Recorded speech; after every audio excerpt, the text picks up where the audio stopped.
Hello, welcome back to another NOMO FOMO. No more fear of missing out. Part of the potential driver for FOMO is some bad experiences in the past that cause a person to act a certain way because that happened in the past. I'm not gonna make the same mistake twice. So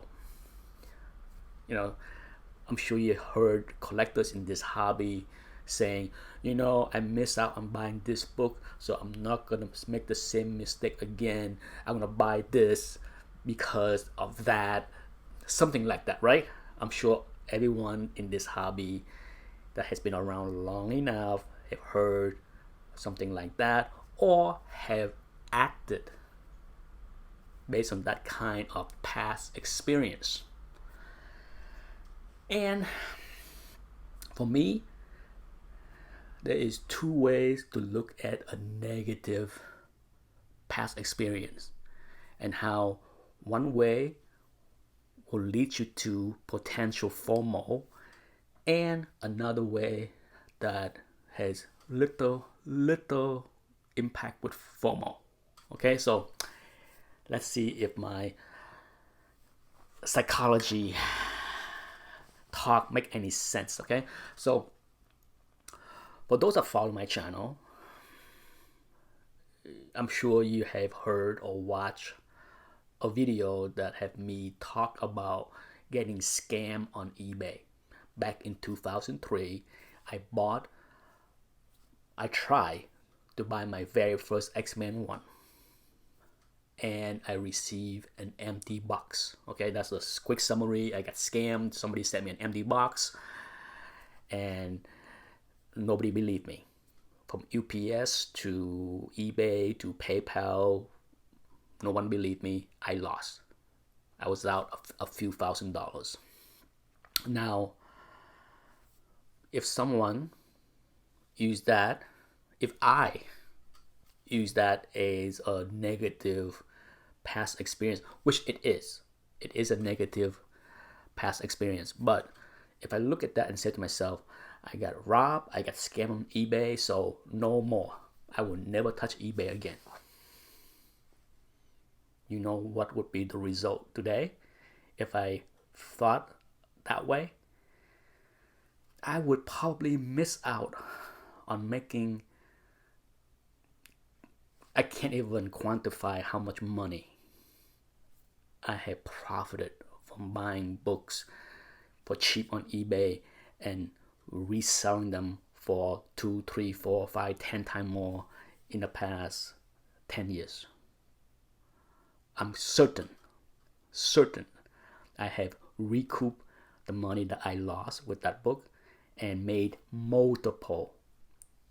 I can't even quantify it, but rest assured, I have no problem. I can look back. I don't look at that past experience and talk about it like, oh my God, it is so bad. It was bad. But if you've seen me talk about eBay in the past so many years on YouTube, do you see me scared of eBay? Do you see me buying books that was restored? Do you see me getting robbed on eBay?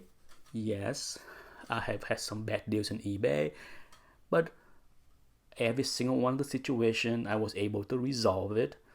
It's a little hassle to get my money refund here and there, maybe once a year. Once a year, I might run into a bestseller that try to pull a fast one on me or damage a book shipping. It happens, okay? I bought so many books, I can't even count. And have I received damaged books from bad shippers? Heck yes. Anyone that buy things from eBay long enough will experience bad shipper, right? We all can agree on that. So I don't look at every single negative experience and say to myself, that's it, one and I'm done, okay? I take those bad experience and try to learn from it and try to figure out a way to avoid it. Avoiding it is one thing. It's different than completely avoid eBay.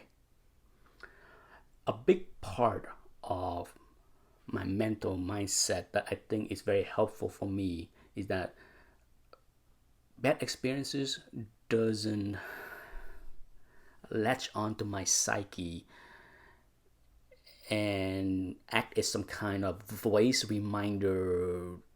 It's hard to explain. I can tell you, if you talk to most successful stock traders, you will learn quickly that many successful stock traders have one very similar traits. And that trait is also very similar to many athletes. It doesn't have to be professional athletes, but a lot of professional athletes and a lot of good stock traders share very similar trait, is that they forget the bad experiences, or they put the bad experiences behind them quickly. They don't dwell on it, because dwelling on something bad doesn't do anything. It's that's how I approach life. I have had my share of bad things that happened to me. I don't sit around and say, why me? It does no good. Sure, do I get upset if something bad happened? Absolutely. But often I do the best I can to put something behind me and move on, because there's nothing gained from dwelling on something negative. Okay, so when I talk about athletes, a baseball player, okay, even a good baseball player, guess what? They fail on the average 70% of the time, right? Because we all know the average decent baseball player at any level, high school, college, professional, you get on base 30% of the time, right? Give or take. So more than half of your appearances are failures. If you sit there and dwell on getting a strikeout on a curveball, do you think you're ever going to be successful playing baseball at any level? So what good is it to dwell on the past? Okay? Also, what good is it to use that bad experience?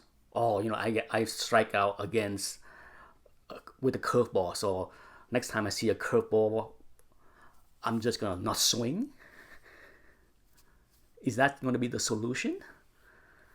So there's nothing wrong with having that bad experience. All you can do is try to do something to fix that situation, so when that same thing happen again, you don't make the same mistake. So for me,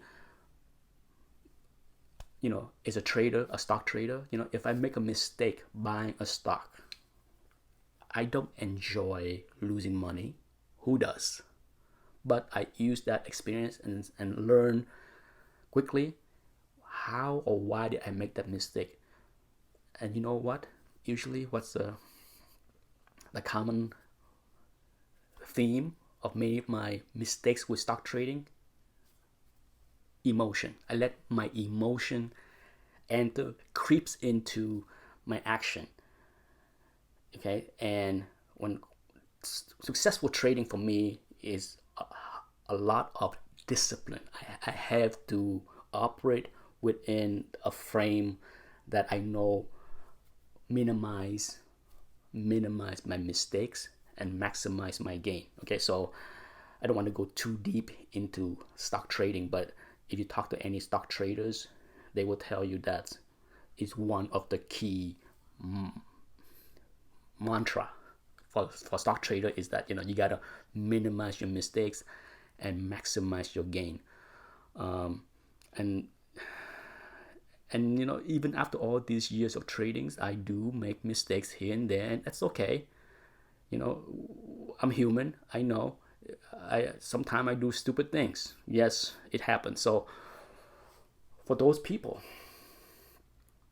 that latch on to negative past experience and use and have that turn their emotion into the FOMO, I think that is not something easy to fix, because when it comes down to human emotion, right?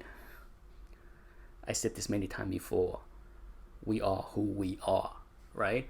So I understand that some people, it's not easy to get over the hump. Okay, it's not. Some people, when something bad happens, they just can't get it out their mind. Okay, and I don't have a solution for that. Okay, I don't, and I recognize that I'm lucky. Okay, a big part of me once again feel very blessed that I have that kind of psyche where if something bad's happen, okay, I take that as a learning experience and get going. Get right out there, do it again. Like if I make a bad trade and I lost money, do I sit there and say, I'm so exhausted with stock trading, I'm gonna stop trading for a couple of weeks to get my mindset straight? No, I get out there and look for another trade. But at the same time, I do not make the same mistake. The worst mistake a trader can do is what? Try to recoup the loss on the previous trade. Okay? It happened. You lost.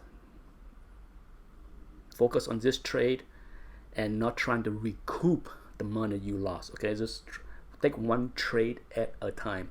Just like a baseball player. You strike out the last time. Okay.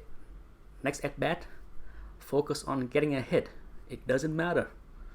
Okay, so you're not going to go out there and trying to hit a home run to atone for the strikeout that you had last time. That's not, I doubt. I don't play baseball at any level, but I doubt if you talk to a baseball player at any level, they will tell you that, hey, yeah, if I strike out the last at bat, the next at bat, I'm just trying to get a hit. As I try every time. I don't try to hit a home run to atone for that mistake last time. So I think the FOMO, those that use the negative past experience and then let that force them into doing something because they fear of missing out, they fear of making the same mistake again. The way the hobby is right now, especially the last couple of years, where books are so hot at time, where things can go hyper, it is best to not go into the mental mindset that, oh, I miss out on that book. I don't want to make the same mistake again because that book has double. I'm sure many people have heard that kind of talk in the past few years, yes? And you can use many examples of hard books that double and triple and quadruple and do crazy things. And what happened? What happened to them after the hyper move up? They come down. Some of them a lot, right? So the last thing that anyone should do in this hobby is equate missed opportunities with FOMO. Trust me, you will do yourself a huge favor by saying, I missed it. It's a good thing I missed it the last time. I'm lucky. FOMO have very little room in here. Anyhow, that's it for this video. Thanks for watching. Bye-bye.